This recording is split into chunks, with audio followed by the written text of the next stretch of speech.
오후에 하나님 말씀은 로마서 4장 6절부터 8절입니다. 행함이 없어도 하나님께서 의롭다고 여기시는 사람의 복에 관하여 다윗도 말하였으니 말하기를 죄악들이 용서 받고 죄들이 가리는 사람은 복이 있고 주께서 죄를 인정하지 아니하실 사람은 복이 있도다라고 하였느니라. 아멘. 우리의 설교 제목은 용서입니다. 세상은 풍부한 재화와 물질을 소유한 사람이나 높은 직책을 얻어 권세를 누리는 사람들을 부러워하고 또 복이 있다고 말합니다. 이게 세상 사람들의 기준에 복 있는 사람이에요. 믿음 있는 사람들은 바로 예수 그리스도를 믿음으로 오는 복을 받은 사람들을 복이 있는 사람이라고 이야기합니다. 오늘 본문은 성령께서 교회 시대의 교리를 설명하기 위해 다윗의 시를 인용하여 구약의 교리를 대조적으로 드러내고 있습니다. 구약의 복 있는 사람은 죄가 가리워진 사람이라고 말씀하고 있습니다. 가리웠다는 것은 언제든지 다시 드러날 수 있는 것을 이야기합니다. 왜 우리 마당에 곡식을 널어놓으면 이슬이나 소나기가 맞지 않도록 덮어놓죠? 근데 갑자기 바람이 불면 덮어놓은 게 휙 날아가 버리면 곡식이 어떻게 돼요? 노출이 되는 거죠. 비와 이슬이나 이런 것에 노출이 되는 거예요. 구약에는 이렇게 가리워져 있는 거예요, 죄가.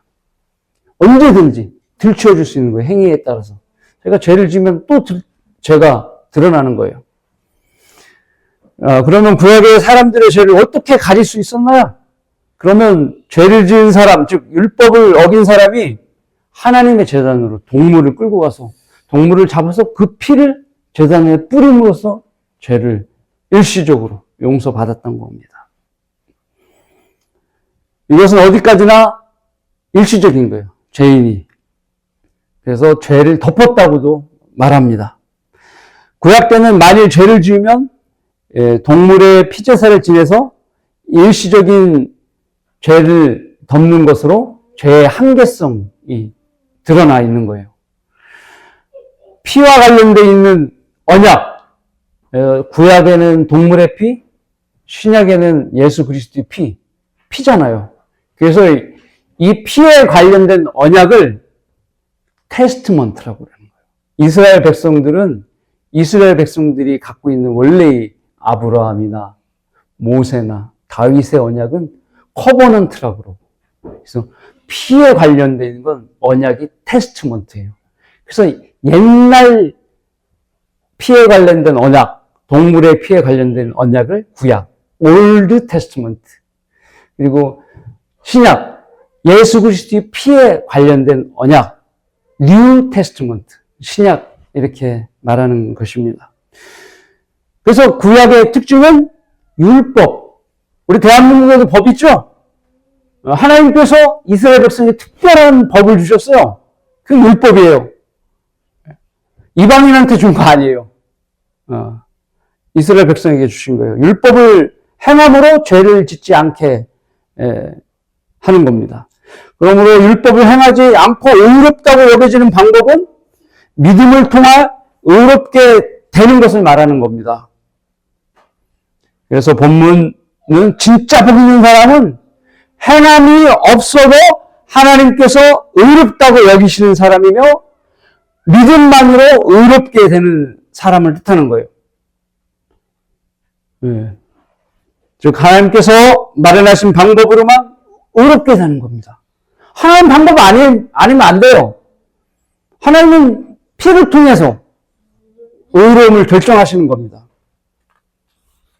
그래서 하나님께서 아들 하나님을 인간의 몸으로 태어나게 하셔서 십자가에서 그 구원을 예수 그리스도의 피 흘림을 통해서 구원을 완성시키신 거예요. 그래서 예수 그리스도께서 남기신 말씀이 다 이루었다.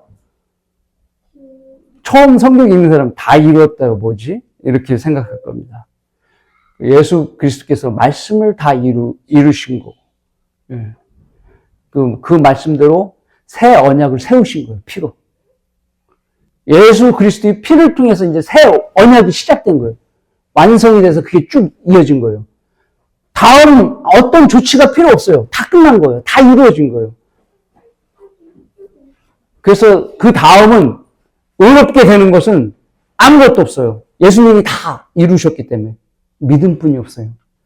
이 세상에 사는 모든 사람들이 믿음 하나 갖고 의롭게 되는 거예요. 우리는 예수 그리스도 믿음으로써 의롭게 된 것입니다. 오직 하나님의 피를 통해 모든 사람이 지옥 가지 않을 기회를 부여받은 거예요.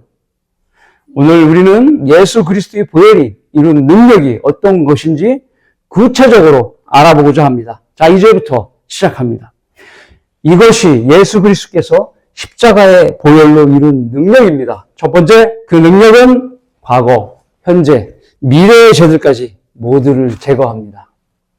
말씀은 히브리서 10장 14절부터 18절입니다. 제가 읽겠습니다.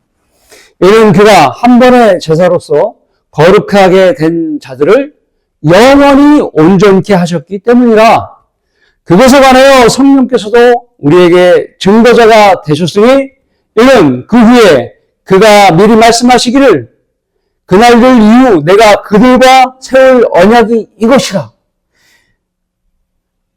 이거를 예레미야 31장 33절과 34절을 인용하기 시작한 거예요. 예레미야에서는 어떻게 얘기했냐면 그날들 이후 그들과 세울 언약이라고 할 때 그들이라고 얘기하지 않았어요. 예레미야에서는 유다와 이스라엘 사람들에게 세울 언약이라고 그런 거예요. 그런데 이걸 신약 교리로 끌어오기 위해서 그들이라고 표현을 바꿨습니다. 그들은 우리가 유대인도 되고 이방인도 되는 겁니다. 그래서 세울 언약은 이것이라. 거기는 커버넌트였어요. 예레미야에서는. 근데 이 언약은 이제 테스트먼트예요. 피로 쓰는 언약으로 바꾸신 거예요. 성령님께서 신약 교리로. 주가 말하노라 내가 나의 법들을 그들의 마음들 속에 두고 그들의 생각에 그 법을 기록하리라. 우리가 구원받고 하나님의 법, 믿음만으로 구원받고 이런 것들이 마음속에 우리는 다 새겨지고 법이 기록되어 있는 거예요. 예수 그리스도의 피를 통해서 성령 하나님께서 성령의 법을 구원받을 때 우리에게 주었잖아요. 그렇죠? 네. 그것을 말씀하고 있습니다. 그것으로 적용하신 거예요. 또 그들의 죄들과 불법을 다시는 기억하지 아니하리라고 하셨습니다. 이제 이것들을 용서하신 곳에는 더 이상 속죄제가 없느니라. 다 이루었다. 예수 그리스도 이외에는 더 이상 속죄가 없는 겁니다. 자, 그리스도인의 용서의 근거는, 즉 어떤 근거로 우리 그리스도인의 죄를 용서했는가? 예수 그리스도의 피에 대한 믿음입니다. 원래 우리들이 이방인으로서 하나님도 모르고 소망도 없으며 약속의 언약과 관련이 없었지만 우리를 사랑하신 하나님께서 아들 예수 그리스도를 우리의 모든 죄를 대신하기 위해 십자가에서 피 흘려 죽게 하셨습니다. 주님의 그 보혈로 인하여 우리는 죄들간에 죽어 지옥에 갈 수밖에 없었어요. 그러나 주님의 능력이 있으신 보혈로 인하여 과거에 지은 거, 또 현재 지을 거, 미래에 지을 죄까지도 모두 제거가 된 겁니다. 놀랍죠? 그게 하나님의 피이기 때문에 가능한 거예요. 구약 때 날마다 드리던 동물의 희생제로 이룰 수 없는 거예요. 동물의 희생제는 과거 거, 지은 것만 잠시 덮을 뿐이야. 이룰 수 없는 죄들의 용서를 주님께서 직접 십자가의 제단 위에 단번에 예수 그리스도 우리 주님께서 한 번에 끝내버린 거예요. 한 번에. 그리고 죄들을 용서받은 자들을 영원히 온전케 하셔서 우리 구원받은 사람이 영원히 온전케 된 거예요. 더 이상의 속죄제가 용서받은 자들에게 남아있지 않게 되었습니다. 하나님의 은혜입니다. 과거에 살인을 저질렀든지, 도둑질을 했든지, 간음을 했든지, 욕설을 했든지, 심지어 거짓말하는 죄를 지었든지 간에 우리의 과거에 대해서는 하나님께서는 너 뭐 했니? 더 이상 묻지 않아요. 에베소서 1장 7절의 말씀입니다. 그 사랑하시는 이 안에서 우리가 그 은혜의 풍성함에 따라 그의 보혈을 통하여 곧 죄들의 용서함을 받았느니라고 말씀합니다. 또한 현재 미래의 죄들까지도 용서하심으로 우리의 혼이 지옥에 가지 않는 것입니다.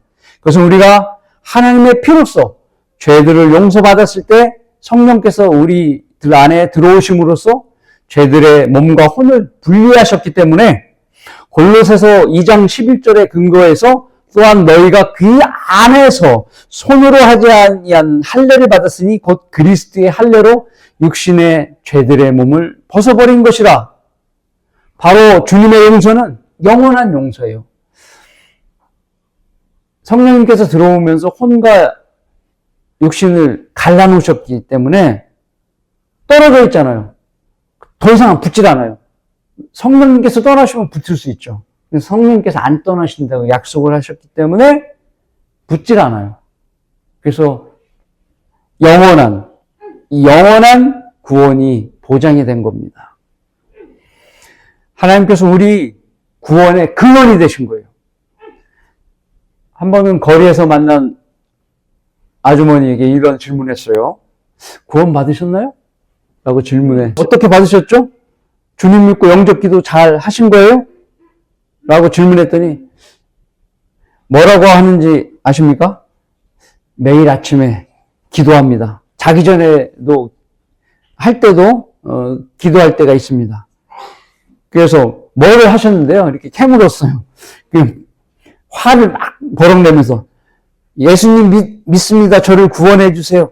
이렇게 하면서 퉁명스러운 답변을 한 겁니다. 아마 그 아주머니는 죽을 때까지 아마 집에서 이 영접 기도를 하고 있을 겁니다. 네. 근데 바른 복음을 듣고 해야 되는데 이런 식으로 계속 한다면 아마 구원 못 받을 수 있어요. 네. 이것이 현 기독교의 교회 현실입니다. 정확한 복음을 듣고 단번에 믿음으로 구원받는 건데 그거를 잘 모르는 거죠. 아직도 아예 복음이 무엇인지 모르는 사람도 많고 복음을 거부하는 사람이 대부분이에요. 이렇게 마음이 완약해서 이 은혜의 시대에 예수 그리스도를 통해 은혜롭고 자비하신 하나님의 용서를 얻지 못하고 주님의 보혈을 거부하는 사람은 참으로 불쌍한 사람들인 겁니다. 또 불쌍한 다른 부류가 있는데요. 예수 그리스도의 피를 모르는 종교인들입니다. 이들은 자기들의 죄들을 스스로 감추려고 선한 행위를 자랑합니다. 이들은 죽을 때까지 착한 일을 하다가 그것이 하나님의 뜻인 줄 알고 그렇게 하다가 자기도 모르는 그 착각 안에서 죽어서 지옥에 가는 것입니다. 우리처럼 죄를 인정하고 죄를 영원히 용서받을 길을 찾아야 하는데 찾지 못하는 거예요. 그 길을 주님의 피로 용서받는 것뿐이 없는데 이들은 그 길을 알려주는 사람의 말을 듣지 않고 자기 주장을 하는 것입니다. 왜냐하면 예수 그리스도의 피는 하나님의 피이기 때문에 구원은 예수 그리스도의 피 하나로 이루어진다는 사실을 이들이 모르고 있기 때문에 그런 겁니다. 하나님의 피는 이 교회 시대에 살았고 살고 있고 살아갈 인류에게 영원한 용서함을 주는 유일한 대안인 겁니다. 성경을 모르는 어떤 교인들은 하나님의 피가 흘려지지 않는 십자가 이전의 기간인 주님의 사역 기간을 신약의 교리로 포함시킵니다. 그래서 산상설교를 교회 시대의 교리로 억지로 적용하는 오류를 저지르고 있는 겁니다. 개신교의 대부분 목사나 교인들이 이 모양인 겁니다. 종종 거리에서 만나는 이단 종파의 사람들도 이런 성경 구조를, 산상설교의 성경 구조를 들고 와서 우리에게 따져 묻곤 합니다. 그러면 우리가 구약과 신약의 경계가 주님의 피가 흘려지고 죽으시고 부활한 시점이라고 나누어서 설명해주면, 그래야 지옥까지 않도록 해결이 된다고 알려주면, 이렇게 무지한 사람들은 이제 그 말을 들으려 하지 않고 또 가버리는 거예요. 그러니까 참 소경은 어쩔 수 없는 것 같아요. 그러므로 우리는 시대를 잘 구분해야 합니다. 자신이 교리적으로 말씀을 잘 이해하고 구원받지 못한 사람들에게 그리스도의 보혈의 능력까지도 설명해 줄 알아야 됩니다. 유언한 자의 효력은 죽은 이의 효력이 있잖아요. 그 히브리서의 말씀대로 예수 그리스도께서 죽으셔야 유언이 성취가 되는 거예요. 뉴 테스트먼트가 시작되는 겁니다. 자, 이것이 예수 그리스도께서 십자가의 보혈로 이룬 능력입니다. 두 번째, 그 능력은 우리 죄들을 자백하면 모든 불의에서 우리를 깨끗하게 합니다. 요한일서 1장 7절에서부터 9절까지 말씀입니다. 제가 읽겠습니다.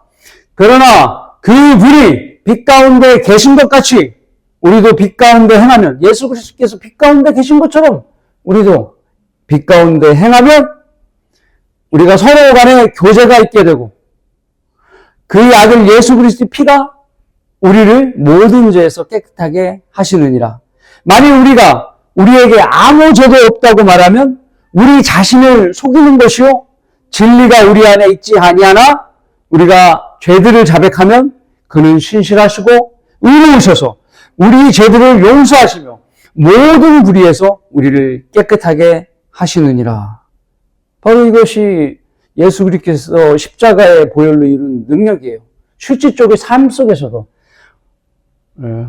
그런 능력이 있는 겁니다. 그리스도인의 특징은 빛이신 예수 그리스도의 교제 가운데 있는 사람이라는 거예요. 말씀처럼. 그리고 빛 가운데 행하는 사람들인 겁니다. 우리는 주님의 피를 통해 구원받고 또 물침례도 받고 교회의 회원이 되었습니다. 그러므로 주님의 교회 안에 육신적인 교회가 있는 거예요. 예배를 드리고 점심 교제도 하고 그렇게 하는 거예요. 그리고 주님과 기도하면서 주님과의 교제도 지속적으로 이루어지는 거예요. 실질적인 삶 속에서 주님과의 영적 교제를 나누는 겁니다. 특히나 주님과의 교제, 오늘 말씀에 기도의 교제를 통해서 죄를 자백할 수 있는 보혈의 능력이 있다는 거예요. 그것을 구원받을 때만 적용하면 안 되는 이유가 있는 거예요. 이건 뭐냐? 우리 육신은 아직도 구속받지 않는 몸의 상태라는 거예요. 죄덩어리의 몸이 아직 분리가 되어 있기 때문에 내 혼에게 영향을 미치지 않기 때문에 구원은 보장이 되지만 죄는 계속 지을 수 있어요. 눈으로 보잖아요. 예전에도 말씀드렸지만 남자 같은 경우에 아름다운 여자가 지나가면 눈동자로 굴리는 거예요. 우리는 죄들의 몸을 갖고 있는 거예요. 유튜브를 보다가 현혹되는 것, 잘못된 것을 바라볼 수 있는 거예요.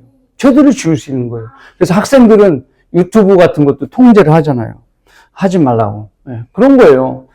그거 뭐냐? 아직도 구속이 안 돼서 죄를 지을 수 있는 거예요. 여러분, 성도라도, 거룩한 성도라고 해도 일상생활에 노출이 되어 있기 때문에 거룩함이 유지가 되지 않는 거예요. 그래서 말씀에 기도를 통해서 깨끗하게 하라는 거예요. 배고픔에 나도 모르게 신경질 낼 수 있는 거예요. 막 짜증을 내면 안 되는데, 예를 들어서 집사람이 밥을 늦게 챙겨줬어. 예를 들어서 혼자 챙겨 먹어도 되는데 막 짜증을 내는 죄도 지을 수 있는 거예요. 피곤해서 사소한 말에 불쾌함을 던질 수 있는 거예요. 그럼 싸움을 나는 거예요.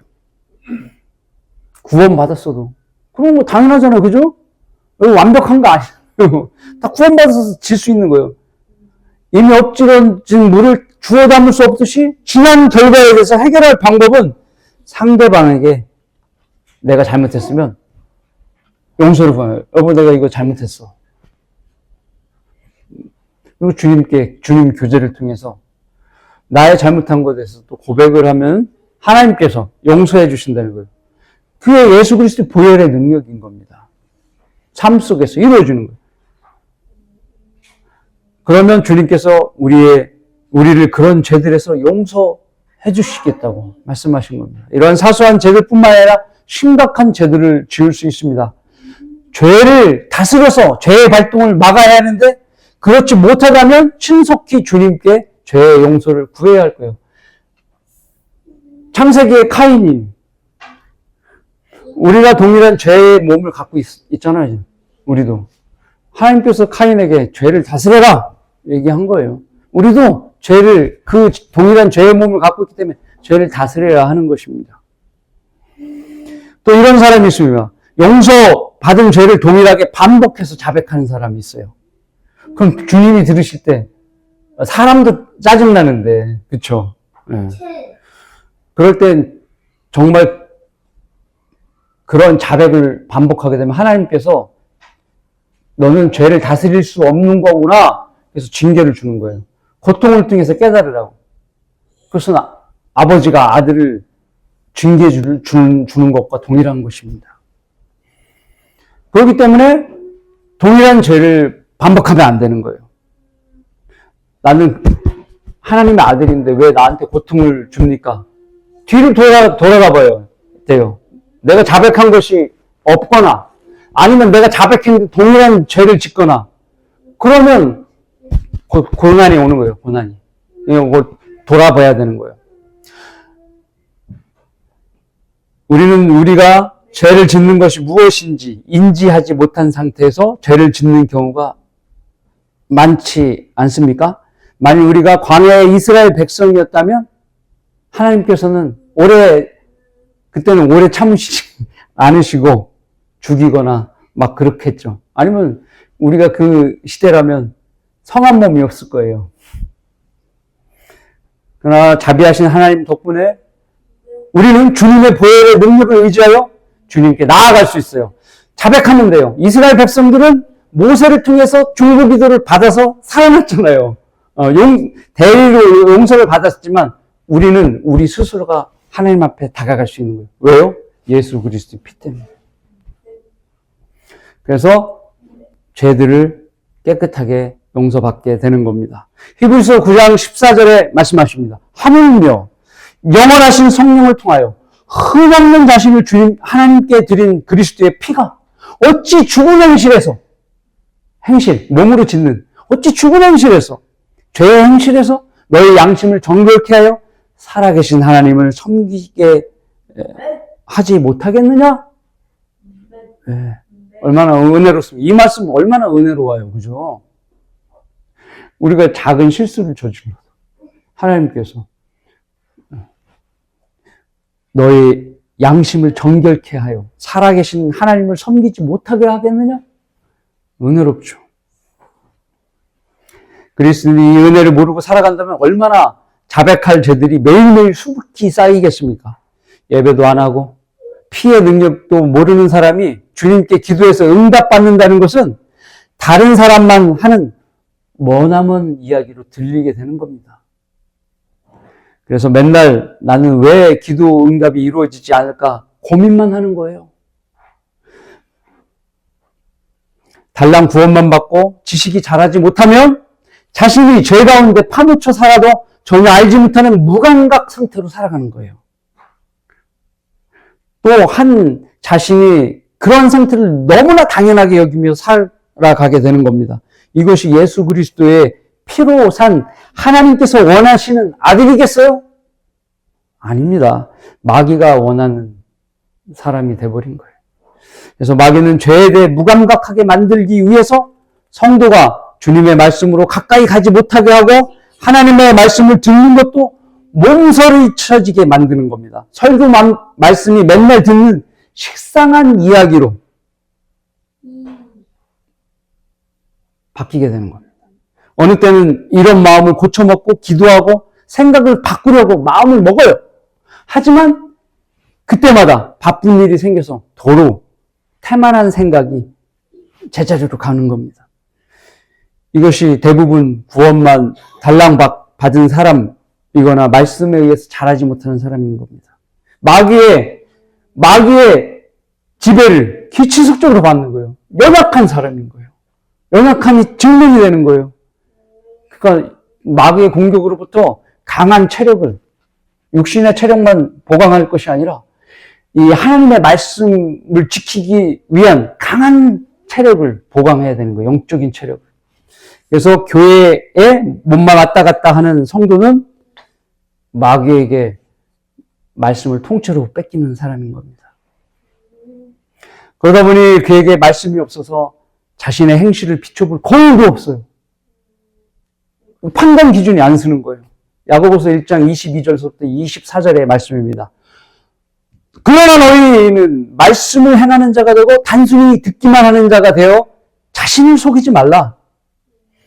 누구든지 말씀을 듣기만 하는 자가 되고 행하는 자가 되지 아니하면 그는 거울로 자기 타고난 얼굴을 보는 사람 같으니 이는 그가 자기를 보고서 가서 즉시 자기가 어떻게 생겼는지 잊어버립니다. 사람들은 매일 씻고 나서 그래요. 기미가 몇 개지? 주름살. 오늘 주름살이 더 심하게 생겼네. 어제 잠을 못 잤더니 피부가 거친 걸 보고서 보습제 좋은 것은 무엇인지 쿠팡에 찾아보고 영양크림도 찾아보고 막 그런 거. 또 동생이나 언니한테 전화 걸어서 요즘 너는 뭐 쓰니? 그러면서 조언을 구하기도 하는 겁니다. 근데 이와 달리 죄들에 대해서, 하나님에 대한 사랑에 대해서, 하나님의 말씀에 대해서 말씀을 비춰보고 나를 비춰보고 거울을 삼아서 나는 그것을 고치고 있느냐, 아직도 외모만을 따라가느냐, 아니면 하나님을 섬김에 있어서 그 말씀을 통해서 거울로 바라보고 있느냐. 똑같은 두 개가 균형 있게 가면 더 좋겠죠. 그렇죠? 평소에 하나님의 말씀으로 찔림을 받지 못했고 오히려 마음속에 하나님의 말씀이 들어오는 것조차 거부하면 말씀의 거울을 내가 사용을 못하는 겁니다.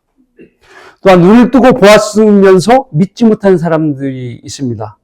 마치 바리새인들이 주님의 기적을 보고 믿지 않았던 것처럼 말입니다. 요한복음 9장 41절의 말씀입니다. 예수님께서 그들에게 말씀하시길 만일 너희가 소경이라면 죄가 없을 것이나 이제 너희가 말하기를 우리는 본다 함으로 너희 죄가 남아 있느니라고 하시더라. 바리새인들은 보고도 믿지 않는 것이 소경처럼 못 보아서 그렇다면 죄가 없다고 여길 것이나 자신들은 눈이 잘 보이는 사람이라고 말하였으므로 주님 앞에서 죄를 용서받지 못하여 죄가 그대로 남아 있다는 말씀입니다. 어렵죠? 네. 그러므로 죄의 자백은 중요한 겁니다. 내가 보면서 예수님의 기적을 보면서 믿지 못한데 그러면 예수님께서 너 보면서 안 믿으면은 안 보면서 안 믿는 사람은 죄가 없지만 보면서 믿지 못하면 죄가 있다는 거예요. 이해하셨죠? 그러므로 죄의 자백은 중요합니다. 다윗도 시편 32편 5절에 이렇게 말씀합니다. 내가 내 죄를 주께 시인하고 내 죄악을 숨기지 아니하였나이다. 내가 말하길 내가 내 죄들을 주께 자백하리이다 하였더니 주께서 내 죄악을 용서하셨나이다. 이렇듯 죄에 대한 자백은 거룩하신 하나님께 자신이 다가갈 때 먼저 선행돼야 될 조건인 겁니다. 주님의 보혈의 능력을 의지하여 늘 자신의 모습을 돌아보아 주님께 고백할 것을 찾고 회개하며 행실을 고치려고 노력하는 것이 현명한 그리스도인들의 자세입니다. 이것이 예수 그리스도께서 십자가의 보혈로 이룬 능력입니다. 세 번째, 이 능력은 형제에 대한 불평이 있다 하더라도 서로 용서하게 만든다는 거예요. 예수 그리스도의 피가. 골로새서 3장 13절의 말씀입니다. 만일 어떤 사람이 누구에게 불평이 있으면 서로 용납하고 서로 용서하기를 마치 그리스도께서 너희를 용서하신 것 같이 너희도 그리하라. 이 말씀은 우리 죄들을 예수 그리스도의 피로 하나님께 용서받음으로써 딴 사람을 용서하지 못할 이유가 없다는 거예요. 다시 이해를 돕게 다시 한번 말씀드릴게요. 이 말씀은 우리 죄들을 예수 그리스도의 피로 하나님께 용서받았죠? 그럼으로써 다른 사람을 용서하지, 이 사람도 예수 그리스도의 피로 용서받았는데 이 사람을 내가 용서 안 할 이유가 없다는 거예요. 이해하셨어요? 네. 마태복음에는 종이 자신의 많은 빚을 주인에게 탕감받은 이야기가 나옵니다. 그 종은 1만 달란트의 빚을 졌는데 갚을 능력이 없었어요. 1달란트는 1년치 연봉이라고 비유하잖아요. 그럼 뭐 1만 달란트는 어마어마한 가치잖아요. 그래서 그 돈은 그 자신과 그 아내와 자식들과 그 소유를 다 팔아서 빚을 갚을 정도라고 얘기했습니다. 그런데 이 상황과 거꾸로 그 종이 빚을 탕감받았는데 그 종에게 거꾸로 빚을 진 동료가 있었어요. 근데 얼마를 빚을 졌냐? 100데나리온이에요. 100데나리온은 석 달치 품삯의 돈의 가치밖에 안 되는 겁니다.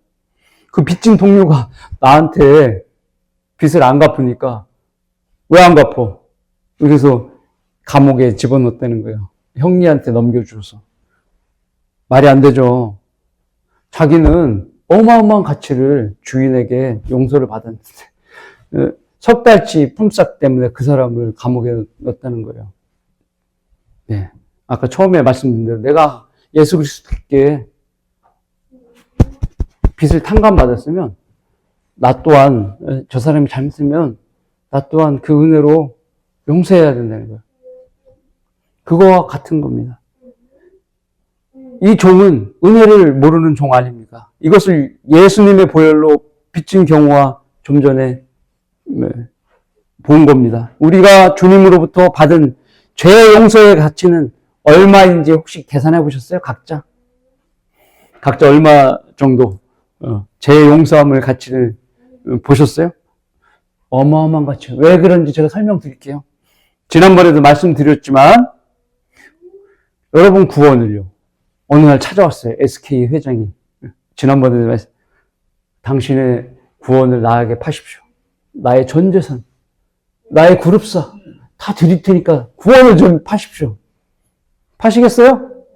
안 팔려. 이렇게 어마어마한 가치예요. 그것을 용서받은 거예요. 아까 1만 달란트가 넘는 거예요, 이건. 그 가치는 어마어마한 거예요. 이렇게 귀한 가치로 주님을 십자가에서 우리가 지옥에 갈 죄들을 다 용서해 주신 겁니다. 그런데 정작 그렇게 많은 빚을 주님께로 탕감받은 자신이 교회의 형제의 실수나 잘못을 용서하지 못한다면 이것 또한 이상한 일이 아니겠습니까? 근데 대부분 이런 일들이 비일비재하다는 거예요. 그 가치를 생각하지 않았기 때문에 그런 거예요. 누가복음 17장 3절과 4절에서 주님은 제자들에게 용서의 아량을 권고하세요. 너희는 스스로 주의하라. 네 형제가 너에 대하여 죄를 지으면 그를 꾸짖고 그가 회개하면 용서하라. 그가 하루에 7번이나 너에게 죄를 짓고 또 하루에 7번이나 너에게 돌아와서 내가 회개한다고 말하면 그를 용서하라 하시더라. 사람이 7번이나 용서하는 것도 쉽지가 않은 거예요. 그렇죠? 내가 많은 것을 탕감을 받았다면 더 많이 예수 그리스도를 사랑하게 된다는 거예요. 형제를 더 많이 사랑하게 된다는 거예요. 그러므로 형제를 용서하는 정도도 성도마다 상당히 차이가 나는 것입니다. 이 설교를 들은 성도와 안 들은 성도는 차이가 나는 거예요. 내가 탕감받은 빚의 가치를 모르기 때문에. 그죠? 신약의 에베소서에 이렇게 말씀합니다. 4장 32절입니다. 너희는 서로 친절하고 다정다감하며 서로 용서하되 하나님께서 그리스도를 위하여 너희를 용서하신 것 같이 하라. 셋째 하늘에서도 전혀 안 볼 사람이라면 용서는 안 볼 사람이라면 모르겠지만 다 볼 거잖아요. 그렇기 때문에 용서는 반드시 해야 되는 거예요. 내가 죄에 대해 연약함을 가진 것처럼 형제도 죄에 대한 연약함을 가진 것을 반드시 인정해 줘야 됩니다. 너도, 형제도 연약한 몸을 갖고 있기 때문에 나랑 똑같아. 나도 좀 용서 좀 해줘. 나도 형제 용서해 줄 테니까 나도 그럴 때가 있을 거 아니야. 형제도 나를 용서 좀 해줘. 이렇게 되는 것입니다. 이 세상에 완벽한 사람 아무도 없어요. 그리고 어디 하나 결함이 없는 사람 없습니다. 하나님 앞에 우리는 죄와 허물 간에 죽은 존재 이외에도 모든 부분에서 부족한 품성을 지니고 있습니다. 보세요. 머리가 안 좋다든가, 인지 능력이 떨어진다든가, 하나님에게 집중을 못한다든가, 아니면 너무 하나에 집중하느라고 다른 것을 다 놓친다든가, 자존심이 강해서 자신을 너무 포장한다든가, 게으르든가, 아니면 매너가 없다든가, 말을 조리 있게 하지 못하다든가, 지나치게 예민하다든가, 아니면 지나치게 깔끔을 떤다든가, 이외에도 무궁무진하지만 이런 사람들을 모두가 상대해 주시는 분의 머리는 얼마나 아프시겠어요? 하나님께서 다 상대해 주시잖아요. 다 용서를 베푸시잖아요. 다행히 하나님이시기에 참고 인내하고 일일이 상대하고 용서하기를 자주 하고 노하기를 더디하시는 것입니다. 하나님께서도 하시는 이해와 용서를 소위 하나님께서 함께하는 그리스도인이라고 자처하는 여러분은 어떻게 처신해야 되겠습니까? 화낼 일이 생겼을 때 보세요. 당장 화내던 버릇을 이제 조금 늦추는 거예요. 그리고 늦추는 시간 동안 그리스도께로부터 내가 과거에 이 시점에 화를 냈어. 조금 늦추는 거예요. 그럼 시간이 좀 인터벌이 있겠죠? 그 안에다가 뭘 집어넣어야 돼요? 뭐를 집어넣어? 그리스도께로부터 받은 내게 주신 용서를 그 용서를 먼저 그 사이에다 집어넣는 거예요. 그거를 중간에 넣고 나중에 내가 화를 낼 것인가 말 것인가를 판단하는 거예요. 그렇게 해야 돼요. 그러면 용서 못할 것 없어요. 내가 실수할 것 없어요. 그럼에도 불구하고 참기 힘들다면 주님께 그를 용서할 수 있는 마음을 주시라고 기도하는 겁니다. 그런 기도를 통해서 하나님으로부터 오는 능력을 경험하게 됩니다. 또한 이것이 예수 그리스도의 보혈의 능력인 겁니다. 결론을 맺습니다. 곧 있으면 우리는 셋째 하늘에 있을 겁니다. 나팔소리와 함께 죄의 몸을 벗고 구속의 새 몸을 입는 겁니다. 주님의 몸을. 그제야 비로소 우리의 완벽한 거룩함에 이르는 거예요. 내가 잘못할 것도 없고, 형제가 나에게 잘못할 일도 없고, 내가 용서해 줄 일도 없어요. 완벽하게 되니까. 만일 현재 여러분이 구원받기 전에 있었던 괴로운 일로 상대를 미워하고 계십니까? 과거의 일로. 이제는 나 자신을 위해 미움을 버리세요. 나 자신을 위해. 예수 그리스도께서 그 사람을 용서해 주셨으면 나 자신의 미움을 버려버려야 돼요. 소가 여물을 되새김질 하듯이 자꾸 내가 상대방의 죄를 되새김질 하는 것은 용서가 아니에요. 잊어야 해요. 주님께서 우리를 용서하신 것처럼 모든 것을 용서하십시오. 그러면 현재보다 더 나은 평강을 하나님께서 주실 것입니다. 아무것도 아닌 나 자신을 위해 생명을 내어주신 하나님의 사랑을 잊지 않고 나를 구속하신 주와 동행하면서 화해의 대사로서 세상에 나가 죄인들을 주님께 인도하여 잘했다 칭찬받는 여러분 모두가 되시길 바라겠습니다.